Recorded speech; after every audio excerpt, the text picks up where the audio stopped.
Tsar, Osama bin Laden. They were all wicked people who could never find true peace. Why? Well, let's find out. Let's turn to Psalms 119, verse 165.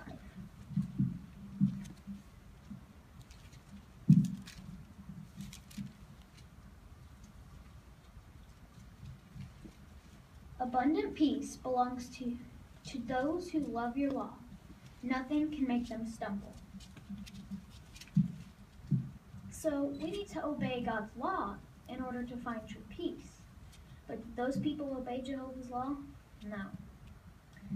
Let's look at the early history about a man named Ahab.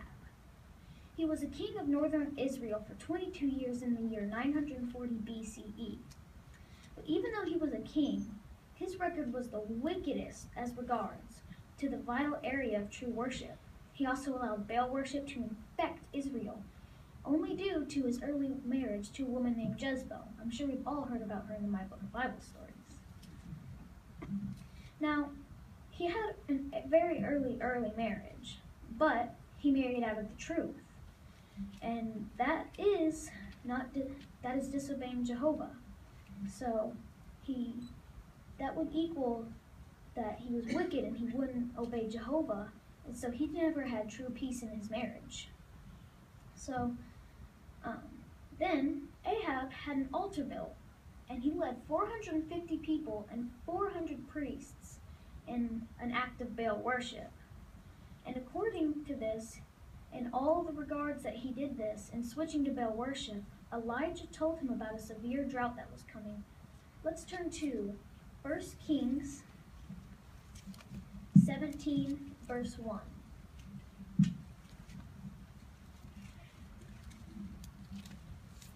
Now Elijah, the Tishbite, an inhabitant of Gilead, sent to Ahab, as surely as Jehovah the God of Israel, who I serve, is living, during these 3 years there will be no dew or rain except by my word.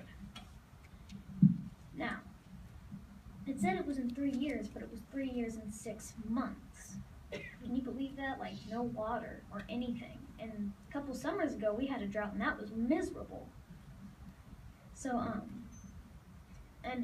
finally, the months would only return at Elijah's command. Only the rain would return. Sorry, not months. So at all this, Ahab tried to hunt down Elijah and kill him. But Elijah stayed out of his way until the due time. But then, since he couldn't catch Elijah, he tried to blame it on Elijah and do all these bad things. He tried to shift, justify, minimize, and blame someone else, lots of other people besides Elijah, even though it was his own fault that he couldn't have peace because of his own wickedness. So, finally, then a test was held at the top of Mount Carmel, and he brought 400 priests, and Elijah went alone. And I Googled this a little bit, and they had a little contest, sort of. And they built an altar, and they slaughtered their own goat, and they were running around the altar, screaming Baal's name. I don't know about you guys, but I would get out of there unless Jehovah told me to be there.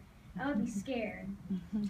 But Elijah went alone, and he proved to them that Baal was fake and that Jehovah was real. And then he had all of those 400 priests slain at only Elijah's command. So now we can see that no wicked person like Ahab, Hitler, or countless other people can accomplish true peace, and that is why we all need to obey Jehovah's law.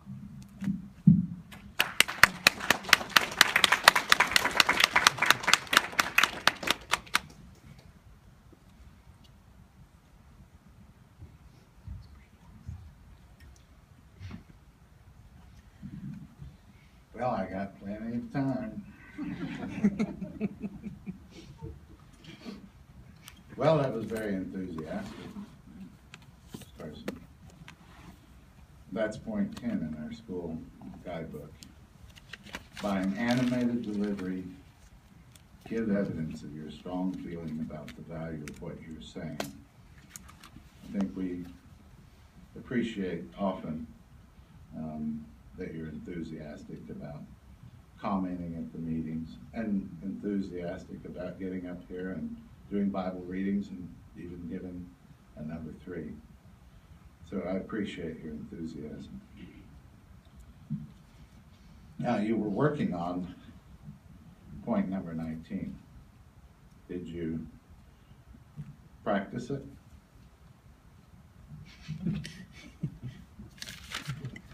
Apparently not. Use of Bible encouraged. Now you referred us to the Bible a couple of times and gave us a bit of an opportunity to look up the scripture, and then you shared the scripture. What the school guidebook asks us to do is to be a little more emphatic about it. First off, encourage the audience to follow along with you in the Bible. Introduce the scripture. Tell them maybe what you're looking for in the scripture. Give them time to look up the scripture. In fact, the school guidebook says, while less material will be covered if you allow time for the audience to look up scriptures, the benefits will make it worthwhile. So that should be a lesson to all of us. Introduce the scripture, give the audience time to look it up, encourage that they follow it along with you, and as the guidebook says, the benefits will be well worth our while.